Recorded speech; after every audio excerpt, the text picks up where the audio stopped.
उस चिकित्सा में हम लोग कुछ स्पेसिफिक योग पे थे। योग जो बहुत इंपॉर्टेंट है, इनको छोड़ के नहीं जाना। हम नॉर्मल रूटीन में क्या करते हैं, योग वगैरह आते हैं ना तो बड़ा बोरिंग सा लगता है। जैसे आप टीवी चलाते हो ना, तो उसमें डीडी दूरदर्शन जब चलाते हो तो लगता है अरे यार इसको हटाओ यार, किसी और चैनल पर चला दो। तो यही स्थिति किस में रहती है, योग में रहती है। लेकिन बहुत ही महत्वपूर्ण होते हैं। ये एक ऐसा पार्ट होता है जिसकी कीमत हमें बाद में पता चलती है। फिर जब कोई कॉम्पिटिटिव एग्जाम की तैयारी में हम लगे रहते हैं, या फिर जब प्रैक्टिस में जाते हैं, तब हमें पता चलता है कि यार वो जो चीजें थी बड़ी काम की थी। फिर किसी साथी को फोन करके पूछते हैं, अरे यार तेरे पास चरक पड़ी है क्या, तेरे पास सुसुक पड़ी है क्या। आपको इस फेज से नहीं गुजरना है, आपको पहले ही चीजों को देख लेना है। हम योगों पे चल रहे थे।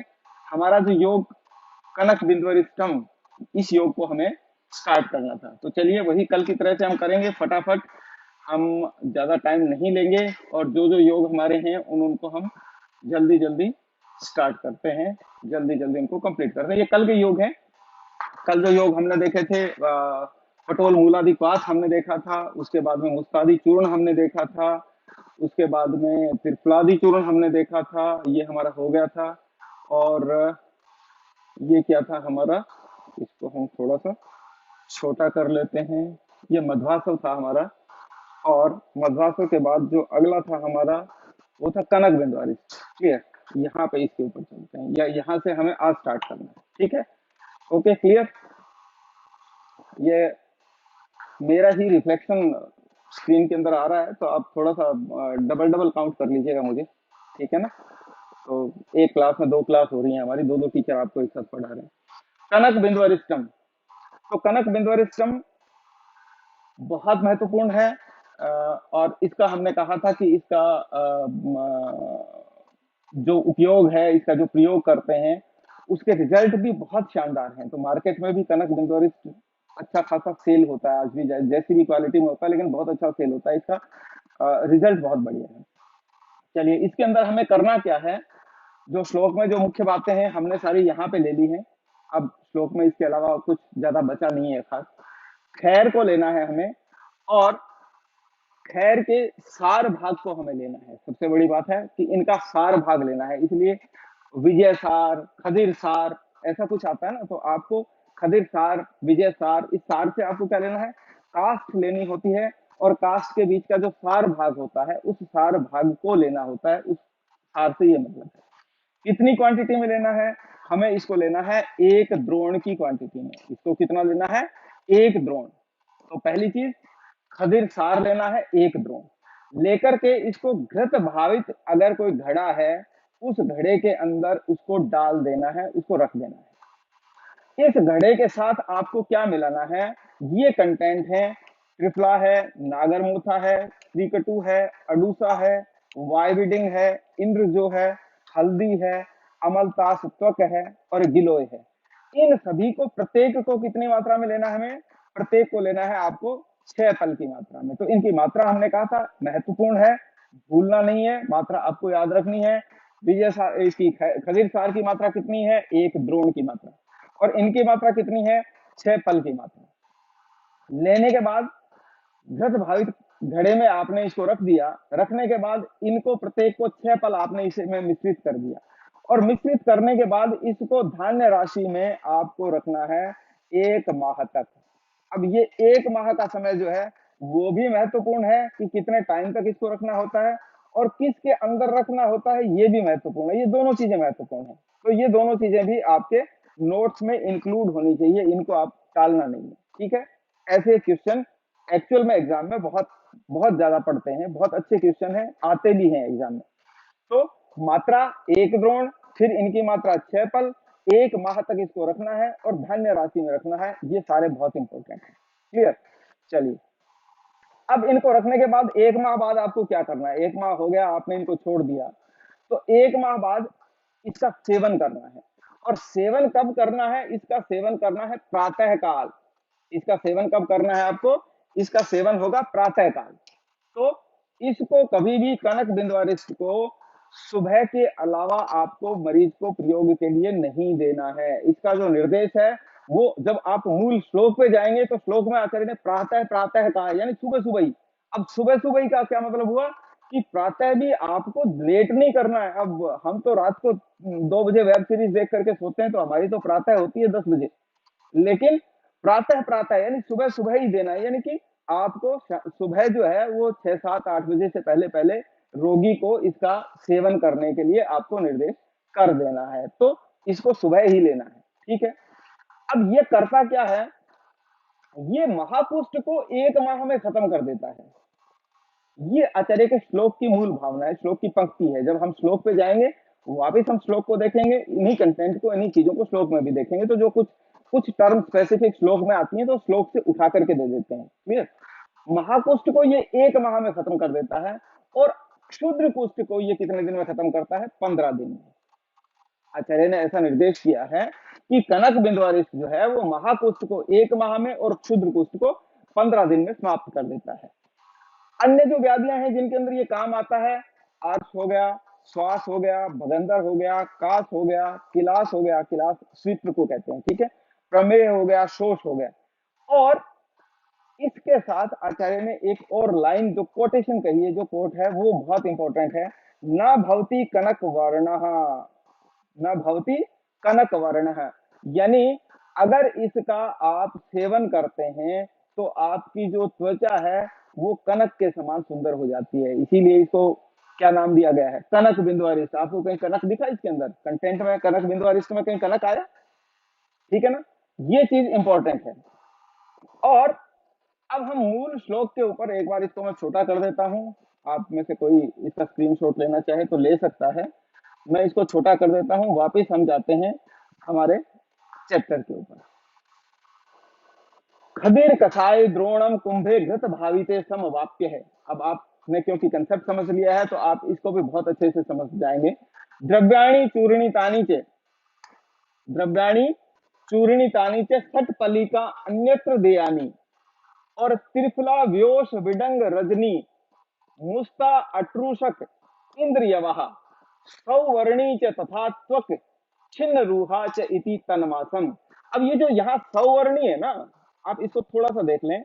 सौवर्णी च तथा त्वक, ये सौवर्णी त्वक जो है, इसको, इसके जो रेफरेंसेस आते हैं ना, इसके रेफरेंसेस बहुत जगह, जो बहुत कुछ स्पेशली अगर हम बात करें चक्रपाणी की, तो चक्रपाणी ने इस सौवर्णी त्वक से दारू हल्दी का ग्रहण किया है। ये हमने वहां पे आपको शायद बताया, नहीं बताया, ये यहाँ पे आप इसको लिख लें कि चक्रपाणी ने इसको दारू हल्दी कहा है, या इससे दारू हल्दी का ग्रहण किया है। ये चीज आपको ध्यान होनी चाहिए।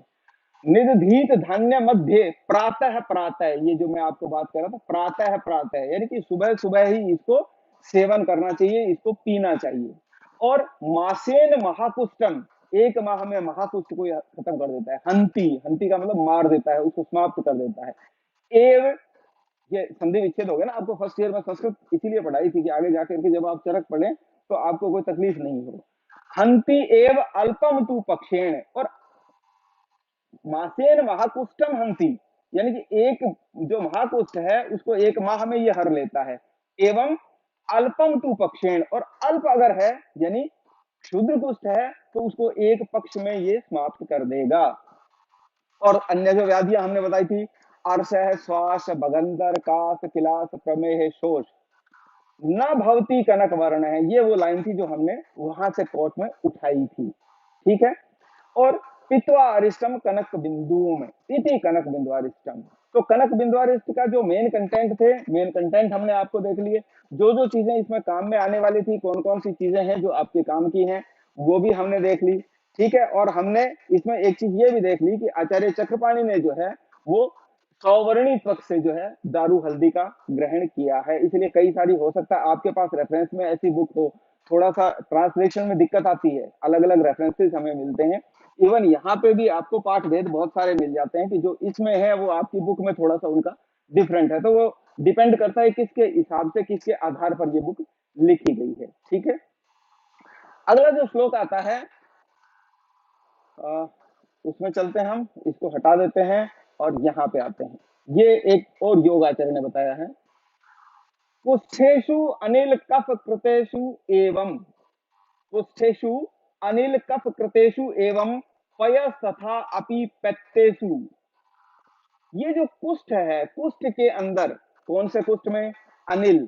अनिल का मतलब क्या हुआ? वातज कुष्ठ।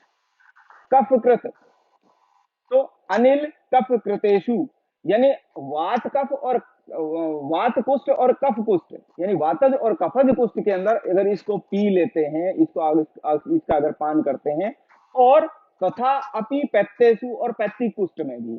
तो घुमा फिरा करके आचार्य ने बात क्या कही?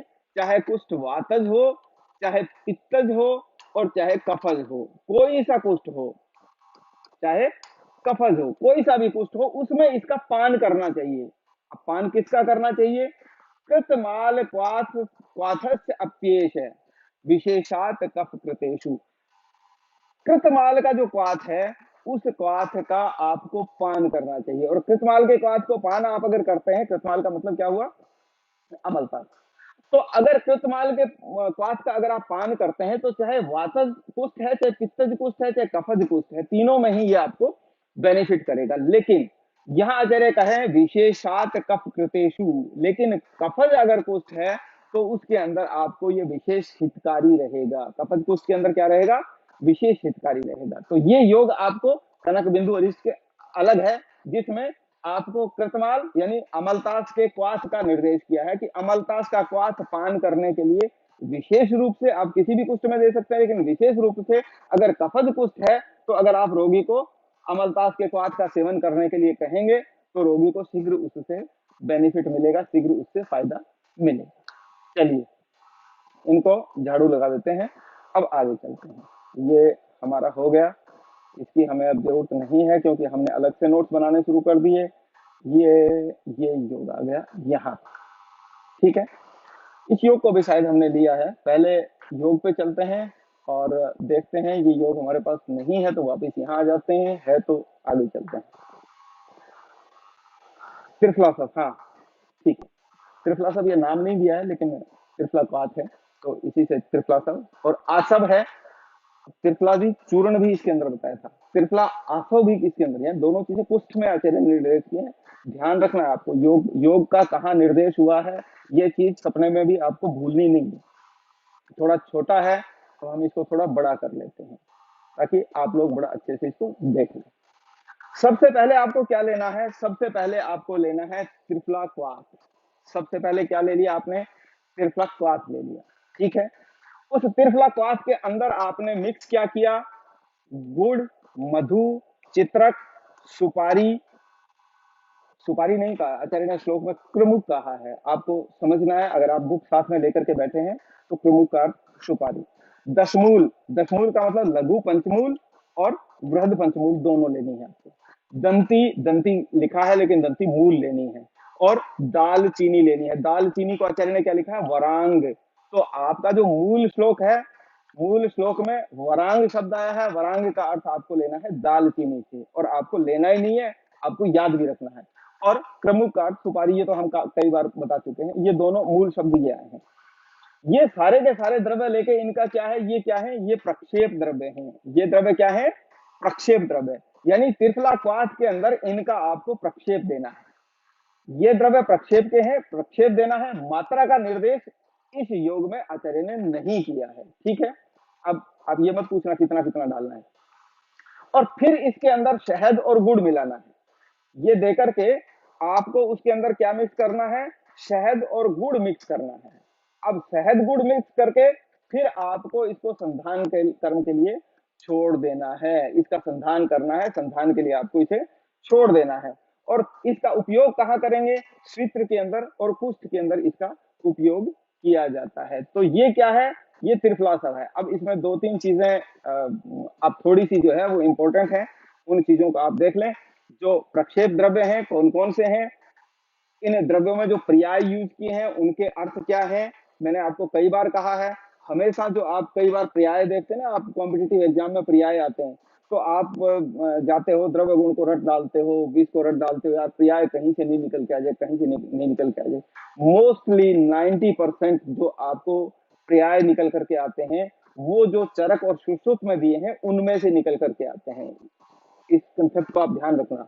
बहुत सारे मैक्सिमम जो बार बार आचार्य चरक और सुश्रुत जिनका निर्देश कर रहे हैं, उनमें से ही आपको कोई ना कोई पर्याय निकल के आता है। इसलिए द्रव्यगुण जब आप पढ़ेंगे, जब पढ़ेंगे, पर्याय जब पढ़ेंगे, जब पढ़ेंगे, लेकिन यहाँ पे जो साथ के साथ आ रहा है उसको आपको किसी सूरत में छोड़ना नहीं है, उसको घोट देना है। और जितना हम एक क्लास में एक एक ऑलमोस्ट 1 घंटे की क्लास हम चरक की लेते हैं, कल से हम सुश्रुत की भी क्लास स्टार्ट कर रहे हैं, लाइव क्लास ही स्टार्ट करेंगे। सुश्रुत की क्लास आपको यूट्यूब पे नहीं मिलेगी, हमारी ऐप में आप डैशबोर्ड पे जाएंगे, वहां लाइव क्लास का जो ऑप्शन है वहां पे सुश्रुत की क्लास चलेगी। नोटिफिकेशन उसी मेन पेज पे साइड में जो नोटिफिकेशन की बार है उसी में आपको टाइम भी पता लग जाएगा कि कितने बजे हमारी क्लास होनी है। तो सुश्रुत की क्लास वही होगी, ठीक है। वो भी हम फ्री ऑफ कॉस्ट रख रहे हैं उन स्टूडेंट्स के लिए जो एक्चुअली जिनके अंदर जील है पढ़ने की और एक्चुअल में जो टाइम के पंक्चुअल है पढ़ना चाहते हैं, उनके लिए हम फ्री रखेंगे। क्लियर। तो ये क्या है, त्रिफलासव है, इसका संधान करना है। आसव है तो संधान होगा ही, और ये स्वित्र और कुष्ठ के अंदर इसका हम उपयोग करते हैं। चलिए वापस अब हम चलते हैं अपने मूल श्लोक के पास। ठीक है, अब ये त्रिफलासव आ गया। अब यहां भी अपन देख लेते हैं, एक दो चीज कोई काम की मिलती है। त्रिफलासवश्च गौड़, ये गौड़ गुड़ के लिए निर्देश किया, यानी कि इस आसव के अंदर आपको शर्करा नहीं मिलानी है, इस आसव में आपको गुड़ मिलाना है। सचित्र है कुष्ठ रोग बीनी हंता क्रमुक, ये मैंने आपको कहा था क्रमुक निर्देश किया है आचार्य ने श्लोक में, सुपारी के लिए मैंने बोला था, तो आपको ध्यान रखना है। 10 मूल दंती, यहाँ दंती ही कहा है लेकिन दंती मूल लेनी है दंती में, और वरांग, ये मैंने आपको दालचीनी के लिए बोला था अगर आपको ध्यान हो, तो वरांग क्या है, दालचीनी। और मधु योग संयुक्त यानी कि गुड़ और मधु, इनको मिला करके ये आपको संधान कर्म करवाना है। तो ये आपका झाड़ू चला देते हैं, ये आपका श्लोक हो गया कंप्लीट। चलिए हम जल्दी जल्दी थोड़े से श्लोक कंप्लीट करते हैं ताकि हमारा कुछ चीज बचे भी नहीं और कुछ टाइम लगे भी नहीं। ये छोटा हो गया, इसको बड़ा कर देते हैं ताकि सब लोगों को दिखे। ये अगला श्लोक है, बहुत इंपॉर्टेंट है, मोस्ट इंपॉर्टेंट, इसके आगे लगा लीजिए, निशान लगा लीजिए, और जो चीज इसमें आई है उसको किसी भी सूरत में आपको छोड़ना नहीं है। लघुनी च अन्नानी हितानी विद्यात, लघु अन्न को आप हितकारक समझें, लघु च अन्नानी हितानी विद्यात, और कुष्ठेषु शाकानी च तिक्तकानी, कुष्ठ के अंदर आपको दो चीजें हितकर हैं। कौन सी, एक तो लघु अन्न का सेवन करना चाहिए, पहली चीज इसमें क्या आ गई, लघु अन्न। तो अब ये आचार्य पथ्य अपथ्य के बारे में बता रहे हैं कि कुष्ठ के अंदर क्या पथ्य है क्या अपथ्य है। तो लघु अन्न कुष्ठ के अंदर पथ्य है। और दूसरा तिक्त शाक, शाकानी च तिक्तकानी, तो तिक्त शाक, अब यहाँ पे इस तिक्त को आपको नहीं भूलना है, तिक्त को किसी सूरत में नहीं भूलना है, यानी कि जो तिक्त रस युक्त शाक हैं वो कुष्ठ के अंदर हितकर माने गए हैं, तो इसको रट डालना है। ठीक है, तिक्त रस युक्त भल्लातकई स तिरफलई स निम्बई, भल्लातक, तिरफला और नीम, युक्तानी च अन्नानी घृतानी च एव। अब इसके अंदर आपको क्या करना है, भल्ला तक आपने ले लिया, आपने त्रिफला इसके अंदर ले लिया, और कोई क्वेरी हो आपकी तो साथ के साथ आप इसके अंदर डालते रहें ताकि मेरे को कुछ पता भी चले कि हाँ भाई आप लोग अभी जग रहे हैं कि सो रहे हैं कि क्या क्या स्थिति हो रही है। ठीक है ना, कुछ अपने जगने का थोड़ा सा आपका वो होना चाहिए कि हाँ भाई आप लोग जग रहे हैं, नहीं तो पता चला कि आपका वीडियो चल रहा है और आप सो रहे हैं साथ के साथ। भल्लातकई स तिरफलई स निम्बई युक्तानी च अन्नानी घृतानी चाहिए। भल्लातक युक्त हो गया, तिरफला युक्त हो गया, निम्ब युक्त हो गया, ये जो अन्न है और साथ में घृत है, ये सारे के सारे क्या हैं, ये सारे के सारे एक तरीके से जो हम कहें कि हितकर होते हैं, ये हितकर सारी चीजें हैं। पुराण धान्य हो गया, जांगलानी यानी जांगल पशु पक्षियों का मांस रस हो गया, जांगलानी मांसानी, मुदगाश्च पटोल युक्ता, मुदग हो गए, पटोल हो गए, परवल को पटोल बोल देते हैं। सस्ता, सस्ता का मतलब होता है हितकर, ये सारे के सारे हितकर हैं। ये सारी की सारी चीजें क्या हैं, कुष्ठ के अंदर हितकर हैं, यहां तक की ये सारी की सारी चीजें हितकर हैं। और ना यानी कि हितकर नहीं है, तो कौन सी हितकर नहीं है? गुरु अम्ल पय दधीनी आनुक मत्स्या न गुड़ तिलाश्च। तो गुरु अम्ल पय यानी कि दूध, दही और अनूप पशु पक्षियों का मांस रस, मत्स्य यानी कि मछली, गुड़ और तिल, ये क्या है? ये सारे के सारे अहितकर हैं, ये सारे के सारे अपथ्य हैं। यानी कि अगर आपने भारी अन्न ले लिया है, गुरु का मतलब क्या हुआ? गुरु को तो उठाएंगे नहीं आप। गुरु का कहने का मतलब है गुरु अन्न। तो गुरु आहार, अम्ल पदार्थों का सेवन और दही, दूध, अनूप पशु पक्षियों का मांस रस, मत्स्य मछली, गुड़ और तिल, ये विशेष रूप से आपको ध्यान रखना प्रैक्टिस के लिए कि अगर कुष्ठ वाले रोगी के लिए गुड़ और तिल जो है वो आचार्य ने अपथ्य में काउंट किया है। मछली वछली तो चले कौन खाता है, नॉर्मली किसी को हम कहते भी नहीं। कोई पेशेंट आता है तो भैया तू मछली मत खाना, तो मिलती नहीं, बेचारे खाएंगे कहाँ से? ठीक है ना। कोई केरल वेरल की साइड में अगर कोई स्टूडेंट क्लास ले रहा है तो उसके लिए ठीक है कि उसको बोलना है कि भैया मछली मत खाना, ठीक है ना। तो ये सारी की चार, और दूध और दही तो मुख्य रूप से जो हमारे काम आते हैं प्रैक्टिस में, दूध नहीं लेना है, दही नहीं लेना है, ठीक है, गुड़ नहीं खाना है, तिल नहीं खाना है, ये सारे के सारे मुख्य रूप से क्या हो गए? अपथ्य हो गए। इसके अंदर, कुष्ठ के अंदर। और तिक्त रस युक्त शाक जो है वो कुष्ठ के अंदर क्या हुआ? पथ्य हुआ है। ये चीजें इनको छोड़ना नहीं है, इनको याद कर देना। मैं अभी झाड़ू चला रहा हूं, ठीक है। अब हम चलते हैं अगले श्लोक पे। ये मैंने लिया है, इसको हम यहां पे आ जाते हैं। त्रिफला सब हमारा हो गया था। चित्र का दिले, बिल्कुल ठीक है। यहां पे हमें क्या करना है? चित्रक ले ली हमने। इसको थोड़ा सा मैं बड़ा कर दूं, पहले आप लोग देख लें ताकि स्क्रीन पे थोड़ा सा अच्छे से आ जाए, ठीक है। चित्रक ले ली, एला ले ली, एला छोटी इलायची, बिंबी ले ली, अडूसा ले लिया। अडूसा के लिए आचार्य ने मूल श्लोक के अंदर वृषक पाठ लिखा है, इसलिए मैंने अलग से आपको दे दिया है कि आप सिर्फ इसी के भरोसे नहीं रहे, इसको भी साथ में याद करें। त्रिव्रत ले लिया, अर्क ले लिया और सौंठ ले ली। क्लियर? ये सारे के सारे कंटेंट आपको लेने हैं।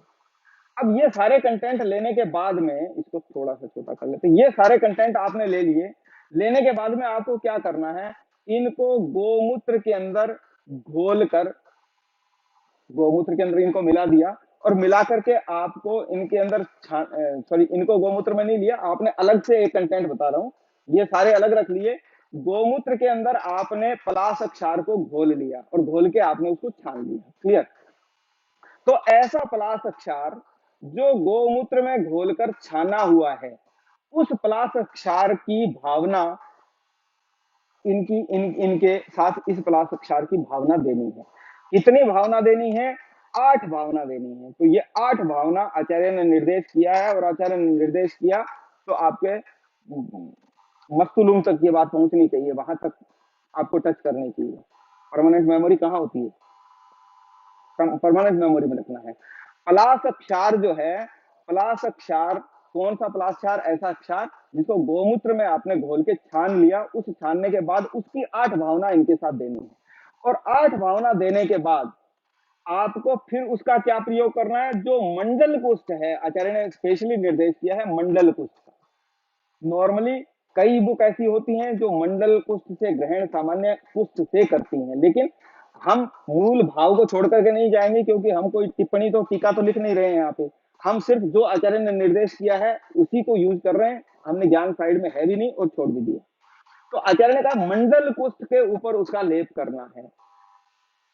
ये कंटेंट लिए, 8 भावना पलाशक्षार की दी। कौन से पलाशक्षार की? जिसको गोमूत्र में आपने छान लिया और फिर उसका कुष्ठ के ऊपर लेप कराया है। लेकिन जो मोस्ट इंपोर्टेंट चीज आती है वो यहां आती है कि लेप करने के बाद रोगी को धूप में बैठाना है। लेप करने के बाद ऐसा नहीं है कि जा भैया घर पे ये ले जा और अब इसका लेप कर, खा पी ऐश कर। लेप करने के बाद उसको धूप में उसको बैठाना है। रोगी को कहाँ बैठाना है, धूप में बैठाना है। तो ये चीज भी आपको बहुत अच्छे से ध्यान रखनी है, इसको भी आपको नोट कर लेना है। क्लियर। चलिए अब चलते हैं मेन हमारी बुक के रेफरेंस पर, वहां से चलते हैं।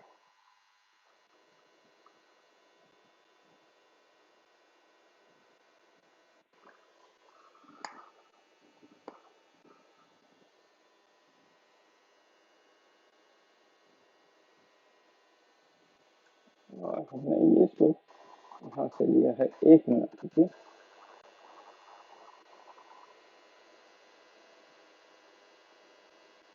ये तो ये वाला श्लोक आ गया, यहाँ पे आ गया एला। देख लेते हैं एक बार। एला पुष्पम दारवी शतपुष्पा चित्रक विडंगस, ये हमने लिया है क्या उसमें, मेरे हिसाब से पुष्ट आलेपनम इष्टम रसांजनम अभ्याच एव।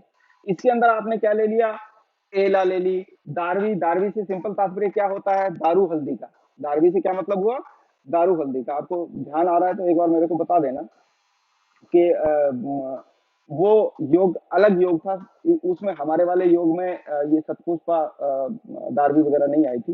वो जो आगे हमने जो योग देखा, नेक्स्ट नेक्स्ट योग वो आ रहा है, तो हम थोड़ा सा एडवांस चले गए, इसको मैं थोड़ा सा बता देता हूँ। एला ले ली, दारवी यानी दारू हल्दी ले ली, सतपुष्पा ले लिया, चित्रक ले ली, विडंग वाय विडंग इसका मतलब हो गया, और रसांजन ले लिया, और अभ्या ले ली। अभ्या का मतलब हरित की, और रसांजन यानी रसोई।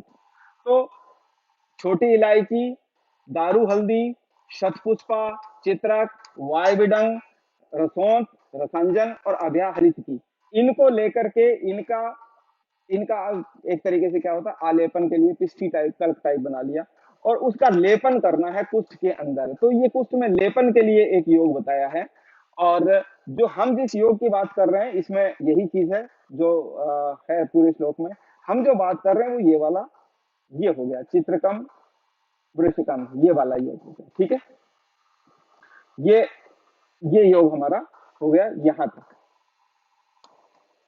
क्षारेण गवा मूत्र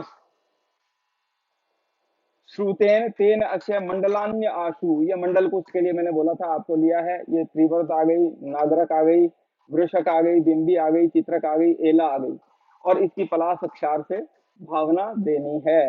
इसे क्षारेण गवा मूत्र तेन। ठीक है।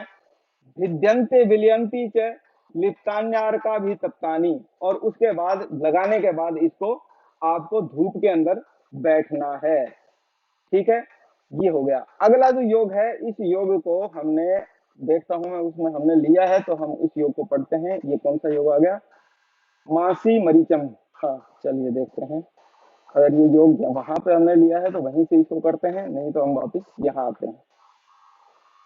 मासी मरीचम, हाँ मासी मरीचम आ गया। ये योग यहीं पे है, यहां से ले लीजिए। ये जो लेप बताया है, ये लेप क्या है, मांस्यादि लेप है। इस लेप को हमने क्या कहा, मांस्यादि लेप। और मांस्यादि लेप, मांस से इसको मत जोड़ना कभी, मांस्यादि से आप समझ जाओ कि इसमें मांस का प्रयोग हुआ है, कहीं कंफ्यूजन नहीं होना। मांस यानी जटा मानसी, मासी आदि है ये, मासी आदि, मासी आदि। तो मासी का मतलब जटामांसी। ठीक है, तो जटामांसी हो गई, मरीच यानी काली मिर्च हो गई, संधव हो गया, हल्दी हो गई, अगर हो गई, सुधा हो गई, ग्रह धूम हो गई, गोमूत्र हो गया, पित्त हो गया, पलाश उपचार हो गया। पित्त का मतलब सामान्य वो वात पित्त वाला पित्त नहीं, पित्त जो सिंपली आप इसको गोरोचन भी बोल देते हैं, या आप ये समझिए कि गाय का जो पित्त होता है, उस पित्त से यहाँ निर्देश पित्त का है। ये सारे के सारे लेकर के इनको मिक्स करना है, और मिक्स करके इसका लेप जो है वो लगाना होता है। सबका इनका मिक्स करके आपने क्या करना, इनका लेप लेप इनका लगाना है। ठीक है, तो ये क्या हो गया आपका, मांसादी लेप हो गया। ठीक है, यहाँ तक कुछ क्वेरी, कोई क्वेश्चन? चलिए, कुछ नहीं है, वेरी गुड। आप बड़े ध्यान मग्न होकर के और बड़े अच्छे से पढ़ रहे हैं, बहुत अच्छी बात है। चलिए वापस आते हैं, और वापस हम अपने उसी चैप्टर पे वापस चले जाते हैं। क्लियर, ये हो गया मूत्रम पित्त क्षार प्लास है कुष्ठ लेप है। मासी मरीचम, ये आ गया। और ये यहाँ से अब हम स्टार्ट करते हैं ये श्लोक। ये अलग अलग लेप हैं, ये यहाँ इन्होंने आचार्य श्री ने एक साथ दे दिए। ये यहाँ से अब हमारा स्टार्ट होगा, यहाँ तक का हमने कर लिया। त्रिपु शीशमय चूर्ण, ये भी हमने लिया है, ये भी मेरे को ध्यान है हमने लिया है। इसके ऊपर भी चलते हैं। अगला कौन सा योग है, वो योग भी वहीं से हम कर लेते हैं। ठीक है, ये त्रिपवादी लेप है। तो त्रिपु बंग हो गई, शीश यानी शीशा हो गया, और लो हो गया। तीनों को मिला करके ये दो योग आचार्य ने बताए, दोनों योग एक साथ ही हैं, हम एक साथ ही कर लेंगे।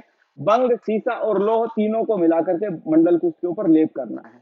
और दूसरा योग आचार्य ने फल्गुवादी लेप कहा है। तो इसमें फल्गु से फल्गुवादी लेप बना है। फल्गु का मतलब होता है काठ। तो काठ हो गया, नागर काठ जिसको बोलते हैं। चित्रक हो गई, बृहति हो गई, गोधा का मांस रस हो गया, सेंधव हो गया, दारू हल्दी हो गई, और गौमूत्र हो गई। इनमें ये दो अलग अलग योग हैं, दोनों ही मंडल कुष्ठ पर लेप करने के लिए आचार्य ने बताए हैं। तो बहुत ज्यादा इसमें कुछ समझने समझाने लायक चीजें नहीं है। और हम यहाँ पे ये कर लेते हैं साथ के साथ। कहाँ था, यहाँ से। ठीक है, त्रपु यहाँ से हो गया। त्रपु, इसको थोड़ा और बड़ा, सॉरी, इसको थोड़ा और बड़ा कर लेते हैं ताकि हमें दिक्कत नहीं आए। त्रपु, त्रपु हो गया, शीश हो गया, अमेय यानी लोह हो गया। तो बंग हो गई, शीशा हो गया, और लोह हो गया। इनका चूर्ण मंडल कुष्ठ पे लगाने के लिए प्रयोग किया जाता है। फल्गु चित्र को बृहति, अब देखिए मैंने जो दूसरा योग शुरू किया था वो फल्गु से किया था। आप इस चीज को देख रहे हैं, मैंने दो योग बताए थे, एक फल्गुवादी योग बताया था आपको, एक त्रिपवादी योग बताया था। तो त्रिपु, शीशा और लोह, इनका चूर्ण बना करके मंडल कुष्ठ पर लेप करना है। अब ये तीन धातुएं हैं, आपको योग के ऊपर नहीं जाना है। तीन धातुएं हैं, तीनों धातुओं को याद करना है आपको कि कौन कौन सी धातु का प्रयोग हुआ है। ठीक है, ये धातुओं में कई बार हम उलझ के खड़े हो जाते हैं। तो बंग का, शीशे का और लोहे का। ठीक है, ये विशिष्ट है इसलिए मैं आपको यहाँ पे बता रहा हूँ। अच्छा, कुछ आचार्य ये कहते हैं कि ये जो ऊपर वाला एक पूरा योग है, यानी त्रिपु से लेकर के और बृहति तक, ये पूरा योग है। ठीक है, कुछ आचार्य यहां से लेकर के यहां तक एक योग मानते हैं, और यहां से फिर ये यहां तक दूसरा योग मानते हैं। आप कौन सा मानते हैं वो आपके विवेक पर निर्भर करता है। मैं कंफ्यूज हूं। फल्गु चित्र को बृहति, अब मैंने फल्गु से शुरू किया तो फल्गुवादी लेप कहा है। ठीक है, कुछ आचार्य यहाँ गोधार रस से स्टार्ट करते हैं इस योग को, और इस पूरी लाइन को एक योग पढ़ते हैं। आचार्य चक्रपाणी की बात कर रहा हूँ, आचार्य गंगाधर की बात कर रहा हूँ। उनका जो पॉइंट ऑफ व्यू है, तो उनके सामने अपन स्व विवेक नहीं लगा सकते। हम दोनों का पक्ष रख रहे हैं। आपको जहां यथोचित आपको लगता है वहां आप उनको यूज कर लें। उन्होंने इसको गोधादि लेप बोला है, क्योंकि यहां से इन्होंने गोधारस से शुरू किया है। तो गोधारस हो गया, लवण हो गया, दारू यानी दारू हल्दी हो गई। और ये सारे के सारे प्रयोग करते हैं, किसके अंदर प्रयोग करते हैं, मंडल कुष्ठ के अंदर। ठीक है, क्लियर हो गया। चलिए अगले श्लोक में चलते हैं। कदली पलाश, ये योग भी मैंने लिया होगा, एक मिनट हम देख लेते हैं। कदली यानी कि केला, ये आ गया। ठीक है, अब इस योग को भी थोड़ा सा बड़ा कर लेते हैं ताकि हम समझ लें। ये विशिष्ट योग है, इसका नाम कुछ नहीं दिया है, और रेफरेंस में ये विशिष्ट योग दिया था, तो हमने इसको एज इट इज विशिष्ट योग मान लिया है। ये कितना विशिष्ट है अब इसको देखते हैं। इसके कंटेंट क्या क्या हो गए, इसमें एक केला हो गया, इसमें एक पलाश हो गया, पाटला हो गया, और जल वेतस हो गया। जल वेतस के लिए यहाँ जो शब्द यूज हुआ है वो है निचुलू, निचुल, निचुल। तो निचुल का आपको याद रखना है, निचुल जल वेतस के लिए आया है, पहली चीज। दूसरी चीज, ये सारे के सारे क्या हैं, क्षार हैं। इनसे सबसे क्या बनता है, कदली क्षार बन गया, पलाश क्षार बन गया, सबसे क्षार बनता है। तो इन चारों को लेकर के क्षार जल का निर्माण करना है। बहुत इंपॉर्टेंट है, बहुत विशिष्ट है। आपको इसमें से कुछ नहीं छोड़ना है, पहले वाले में से तो कुछ छोटा मोटा मिस भी हो गया तो चलेगा, यहां से मिस नहीं होना है। कदली है, केला, पलाश, पाटला और जल वेतस, इनका क्षार जल आपको काम में लेना है, चारों का। इनका क्या काम में लेना है, क्षार जल काम में लेना है। अब इस क्षार जल से, जब इसके श्लोक में एक टर्म है प्रसन्न, प्रसन्न का क्या मतलब हुआ, जब हम श्लोक में चलेंगे तो वापिस आएंगे। प्रसन्न का तात्पर्य ये हुआ कि जब आप इनके अंदर इस क्षार को घोल रहे हैं जल के अंदर, तो उसके बाद में जो ऊपर ऊपर का जो प्रसन्न है, यानी कि स्वच्छ निर्मल जल जो है, वो जब आ जाए तो उस जल के साथ आपको मांस, उसमें क्या मिक्स करना है, मांस, चावल का आटा और किण्व, किण्व सूरा का प्रकार हो गया, इनको मिक्स करना है। और इनको मिक्स करके इनको आपको क्या करना है, उबाल लेना है। इनको मिक्स करके इनको आपको उबाल लेना है। ठीक है, क्लियर? इसको उबाल लेना है। जब आपने इसको उबाला, तो उबालने के बाद जब आप वापस नीचे उसको रखेंगे तो उसके दो पार्ट हो जाएंगे। कौन कौन से पार्ट होंगे? पहला पार्ट एक होगा कि जिसके अंदर ऊपर जो है, ऊपर की साइड में आपको जल मिलेगा, एक तरीके से ज्यादा लिक्विड मिलेगा, जल मिलेगा, और नीचे की साइड में गाढ़ा चीज, गाढ़ा जो पदार्थ है वो नीचे बैठ जाएगा। सामान्य सी बात है। क्यों बैठेगा? क्योंकि हमने ये चीजें इसके अंदर मिलाई है ना, उसके अंदर मांस भी है, चावल का आटा भी है, किण्व भी है। तो जब आप उबाल के उसको रखेंगे तो ये जो मोटा, जो भारी जो सामान है, ये नीचे की तरफ बैठ जाएगा। तो ऊपर का जो पार्ट है उसको आचार्य ने कहा है मेदक। ऊपर जो पार्ट बचेगा वो कौन सा हो गया? मेदक। अब इस मेदक का क्या करना है? इस मेदक का आपको पान कर लेना है, इसको पी लेना है। मेदक को क्या करना है? पी लेना है। क्लियर? और दूसरा जो इसका जो नीचे का गाढ़ा भाग बचेगा, जिसको कहा है किण्व, उस किण्व का आपको लेप करना है। उस किण्व का आपको क्या करना है? लेप करना है। लेप करने के बाद किस पे लेप करना है? मंडल पुष्ट पे लेप करना है। मंडल पुष्ट के लिए आचार्य ने ये योग बताया है। और लेप करने के बाद फिर आपको वही आतप सेवन करना है। लेप करने के बाद आपको क्या करना है? आतप सेवन करना है। इस कुष्ठ को आचार्य ने कृमि नाशक भी बोला है। यानी आचार्य का निर्देश जो ये है वो ये है कि सिर्फ कुष्ठ में नहीं, कहीं भी कृमि से संबंधित कोई अगर कुछ व्याधि अगर हो रही है तो उसमें भी आप इस योग का प्रयोग कर सकते हैं। ठीक है, ये एक बार हम सारे को ले लेते हैं। तो ये इसीलिए इसको विशिष्ट योग कहा है, तो हम भी इसको विशिष्ट योग बोलेंगे। लेकिन इसमें कंटेंट इतने अच्छे हैं कि जो एग्जाम के पॉइंट ऑफ व्यू से बहुत सारी चीजें हैं इसके अंदर जो आपको याद रखनी है, जो आपको याद भी होनी चाहिए। क्षार जल निर्माण किस किस से करते हैं, पहली चीज। दूसरी चीज, इस क्षार बल में, इस योग के अंदर कंटेंट कौन कौन से हैं, मांस है, चावल का आटा है और किण्व है। और आचार्य ने एक शब्द और निर्देश किया है कि इनसे जल कार्य करना चाहिए। इनसे जल कार्य, जो मूल श्लोक जाएंगे ना अपन, तो मूल श्लोक में क्या लिखा है? इनसे जल कार्य करना चाहिए। अब जल कार्य क्या हो गया? यानी कोई भी, चाहे आप कुछ क्वाथ का दे रहे, पान करवा रहे हैं, चाहे आप कुछ और चीज खाने पीने के लिए यूज कर रहे हैं, कुछ भी यूज कर रहे हैं, जहां जल की जरूरत पड़ती है वहां इसी जल का प्रयोग करना चाहिए। जल कार्य से तात्पर्य होता है। फिर इसको उबालना है, उबाल करके इसको रखना है। ऊपर का जो भाग है उसको तो पी लेना है, जो नीचे का गाढ़ा भाग है उसको मंडल कुष्ठ पे लेप करना है। और लेप करते ही उसको बाहर धूप में जाके बैठा दो, तो कुष्ठ, साथ में कुष्ठ का नाश होगा, साथ में कोरोना भी खत्म हो जाएगा। ठीक है, चलिए अब हम चलते हैं हमारे अगले श्लोक में। यहां से हमने शुरू किया था कदली पलाश से। ठीक है, ये एक साथ इतने ज्यादा श्लोक आ गए कि ये कदली पलाश से शुरू किया था। मासेसु तोय कार्यम, ये देखिए मैंने यह कहा था, मासेसु तोय कार्यम, कार्यम तिष्ठे च किण्वे च। ये जो तोय कार्य क्या हो, जल कर्म करना चाहिए। जल कर्म का मतलब कोई भी प्रकार का, उसको जल का जब उपयोग कर रहे हैं तो उसकी गतिविधियों में उसी जल का प्रयोग करना चाहिए। ठीक है, और उसका प्रलेपन कर देना चाहिए। मंडल कुष्ठ विनाशन करता है। आतप संस्थ, आतप संस्थ का मतलब यही होगा, उसको धूप में बैठाना चाहिए। और ये कृमि घन भी होता है। ये क्या है? ये कृमि घन भी होता है। ठीक है, यहां तक हमारा हो गया। अब हमारा यहां से स्टार्ट हो रहा है मुस्तम मदनम त्रिफला करंजम, ये भी हमने लिया है। चलिए वहीं चलते हैं और वहीं से वापस इस श्लोक को देखते हैं। ये आ गया।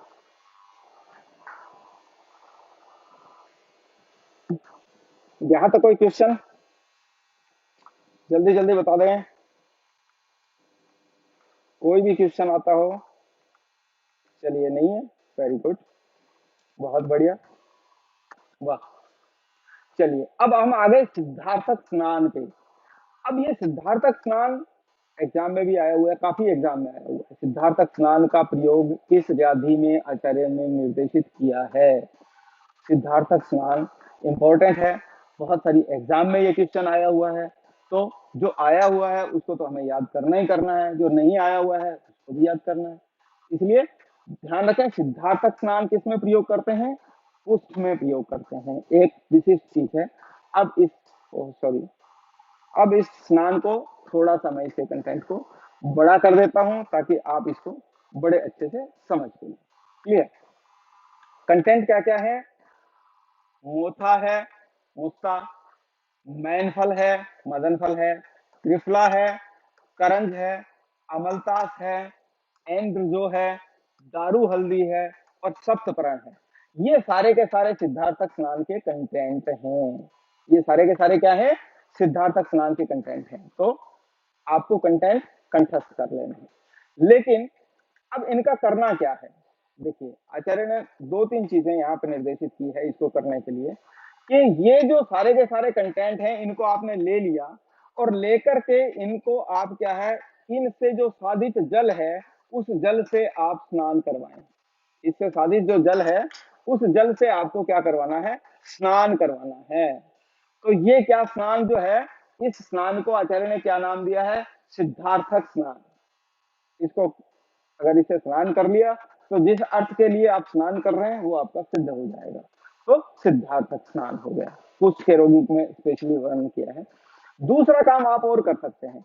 ये स्नान से मतलब ये नहीं है कि इसको सिर्फ स्नान में ही काम में लेते हैं, स्नान के अलावा भी इसके प्रयोग होते हैं। तो कौन से प्रयोग होते हैं? इन सारे कंटेंट को ले लिया, इनका क्वाथ बना लिया। इनका आपने क्या बनाया? इनका क्वाथ बना लिया। ये एक योग हो गया यहाँ पे, ये दूसरा हो गया। यानी कि इसका दूसरा योग तो नहीं कहेंगे, प्रयोग कहेंगे। ये एक प्रयोग हो गया जिसको मूल प्रयोग है इसका सिद्धार्थक स्नान से लेकर के। दूसरा इसका क्वाथ बनाएंगे जिसको आप वमन विरेचन में काम में ले सकते हैं। वमन विरेचन भी किसमें? पुष्ठ में। आपको ध्यान रखना है, कहीं ऐसा नहीं है कि कोई उसको कुछ और तकलीफ हो रहा, आप इसी का इसको वमन विरेचन के लिए काम है। पुष्ठ में अगर आप रोगी को, पुष्ठ में हम संशोधन चिकित्सा कराते हैं ना, तो वहां पे भी आप इसको, इसके क्वाथ को काम में ले सकते हैं। और ये तीसरा प्रयोग हो गया।